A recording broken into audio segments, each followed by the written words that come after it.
Nung nakaraang mga linggo nga may nakita ko na meron ng may itlog dito sa mga breeder ko na nasa aquarium. Pero hindi ko nilipat dahil tinatamad ako. At isa pa hindi ako makaporma sa baby kong pakarga ng pakarga. Kaya nga nang magka-oras ako inasikaso ko na. Malamang may mga mata na itlog nun. Una ko nga chinek tong nasa blue na pie at mukhang hindi ito yon pero may itlog siya.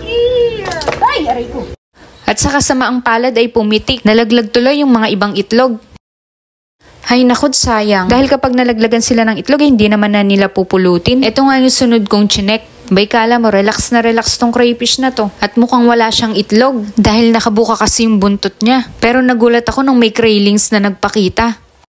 Abay kabilis, namisa ka na agad, hindi mo man lang ako hinintay na mailipat ka. Malamang konti lang ang anak nito. Kasi yung male dun nangahabol at meron ding mga isda. Kung mapapansin nyo nga pala yung mag-green-green ang kulay ng crayfish na to. Hindi kagaya dun sa mga una kong in-upload. Galing kasi to dun sa aquarium na malumot. Inisis ko lang kaya hindi nyo nakita. Kaya nga sabi ko yung nagbabago ang kulay nila. Depende kung saan sila nakalagay at sa quality ng tubig. Mukhang 10 piraso na nga pala yung natira sa anak nito. Nakakapanghinayang pero okay lang kasi may mga itlog naman na yung iba. Naisipan ko nga din palang i-check yung isang kasamahan. At meron na nga din pala siyang itlog. Ito na nga lang pala yung inilagay ko dito sa lagayan. Ihihiwalay ko na at baka mamaya matulad pa dun sa isa. Medyo kinabahan nga ako dahil bumuka yung buntot niya. Pagka ganyan kasi stress siya. Mamaya ilaglag niya yung mga itlog niya. Pero buti naman at kinlose niya din. At pagkatapos nga isanama ko din tong kanyang taguan. At ayan nga't pumasok na siya. Diyan na siya hanggang sa may makita akong craylings na lumabas. Pakakainin lang at dagdag bawas na tubig na lang ang mangyayari. Tapos kapag may sobrang pagkain ay sisip-sipin na lang.